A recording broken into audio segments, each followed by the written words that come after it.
Baik,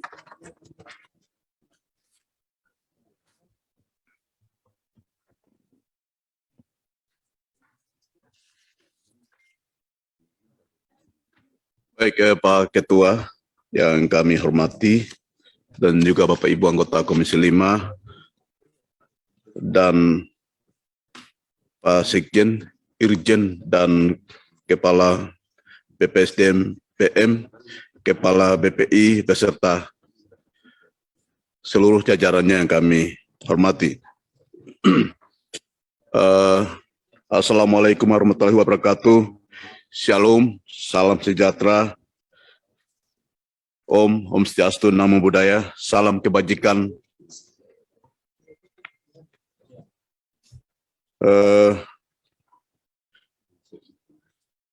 Pertama, terkait dengan evaluasi pelaksanaan APBN tahun anggaran 2022,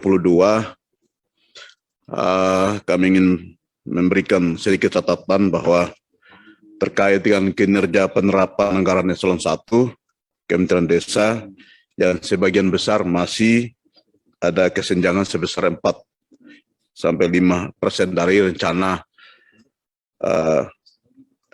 penarikan dana dengan realisasi penerapannya. Menurut kami sudah bagus karena penyerapannya rata-rata sudah hampir di atas 25%. Namun kami berharap tetap terus diusahakan peningkatannya sampai akhir 2022 ini. Dan juga mungkin sebaiknya segera dilakukan evaluasi RPD agar RPD yang disusun realisasi realistis ke depannya sesuai dengan kondisi yang terjadi. Dan berikut terkait dengan realisasi sumber dana dari PHLN, sebaiknya dimunculkan juga tidak jadi satu penyerapan dengan yang bersumber dari rupiah murni. Karena dari paparan yang disampaikan, itu masih belum terlihat realisasi PHLN-nya. Dan berikut dari target jumlah 115 orang yang mengikuti diklat yang dikelola Inspektorat Jenderal, baru diikuti 18 orang atau 15%. Kami berharap diperhatikan betul supaya tenaga SDM audit ini sangat penting bagi peningkatan kinerja di Kementerian Desa itu sendiri. Dan yang kedua, untuk rencana alokasi anggaran menurut fungsi dan program dan prioritas anggaran Kementerian Lembaga tahun anggaran 2023 ini, untuk Sekretariat Jenderal,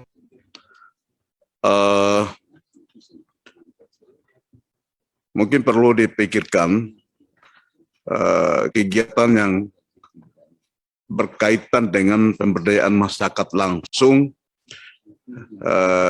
dibiayai dari PHLN ini, tapi akan lebih baik dari rupiah murni, kecuali kalau dari dana hibah, agar tidak ada intervensi dari luar Indonesia terhadap proses pelaksanaan, sehingga Kementerian Desa dapat lebih fokus mengawal pengelolaan dana desa. Dan yang terkait dengan hubungan antar lembaga, terkait dengan hubungan antar lembaga dalam dan luar negeri, khususnya hubungan luar negeri, sepertinya apa yang sudah dihasilkan selama ini, kami belum mendapatkan pemaparan terkait dengan kerjasama dengan negara lain atau lembaga luar negeri. Dan yang berikut terkait dengan tenaga PPNPN, yang pernah disampaikan ada naik kebijakan tahun 2019 untuk melakukan pengurangan tenaga PPNPN di Kementerian Desa dalam fokus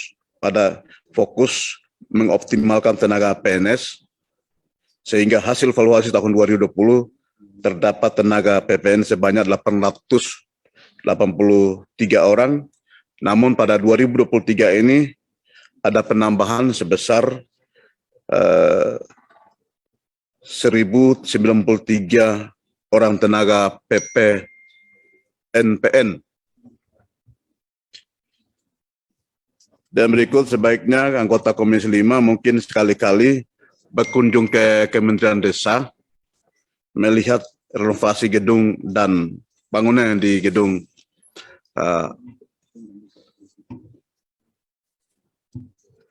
Abdul Muiz dan gedung Kalibata. Ya mungkin karena kantor mitra kerja Komisi 5 ini dekat sehingga jarang melihat. Karena kami harap jangan hanya Kementerian Desa saja yang sering berkunjung ke kantor kerja Komisi 5, tapi sekali-kali kalau diperkenankan Komisi 5 juga boleh berkunjung ke kantor Kementerian Desa, melihat renovasi gedung dan bangunan yang sudah dilakukan di sana. Dan untuk Inspektorat Jenderal, kami berharap Irjen sebagai pengawas internal betul-betul memperhatikan pengelolaan sumber dana dari pinjaman hibah luar negeri, karena kinerja anggaran dan program kerja menjadi perhatian lembaga dari luar negeri. Dan kedua, penanganan panduan dana desa. Menurut Ijen, apakah semakin banyaknya pengaduan dari masyarakat terkait penggunaan dana desa ini semakin baik ataukah sebaliknya? Karena dari data yang dipaparkan dari Papua hanya satu aduan. Kita yakin boleh jadi sebenarnya lebih banyak lagi dari Papua maupun juga daerah lain. Dan untuk Kepala Badan Pengembangan Sumber Daya Manusia,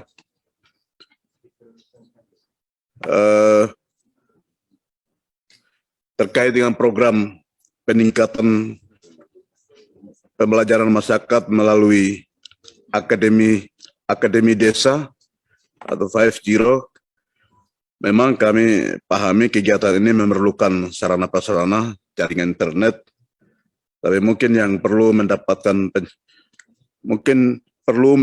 penjelasan adalah bagaimana dengan masyarakat yang tinggal di daerah-daerah tertinggal dan desa tertinggal untuk dapat mengikuti program kegiatan ini. Apakah ada alternatif kebijakan program lainnya?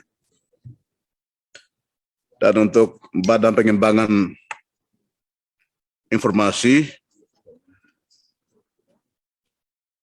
kalau melihat kegiatan PPI ini khusus pada Pusat Desa dan Informasi Pembangunan, sepertinya sudah detail kebutuhan dan informasi data yang ada di Kementerian Desa ini.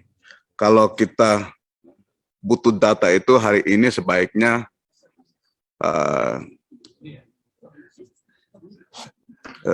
kalau kita butuh data sebagaimana yang dipaparkan di atas, apabila bisa langsung kami bisa dapatkan. Dan berikut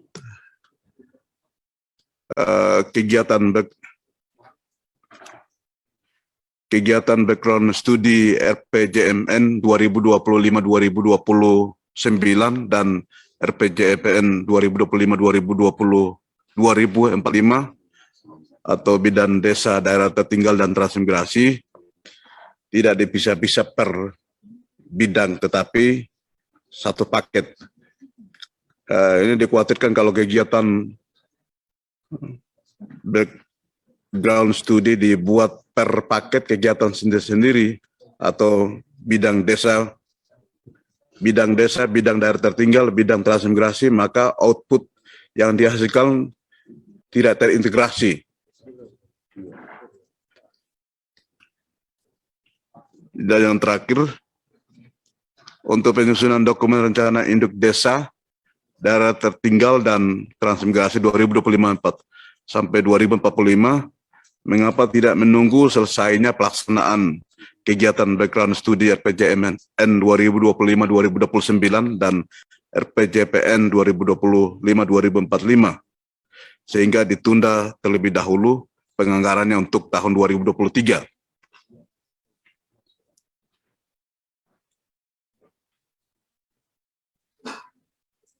Pak Ketua, mungkin sedikit itu yang bisa dapat kami sampaikan. Sekian, terima kasih.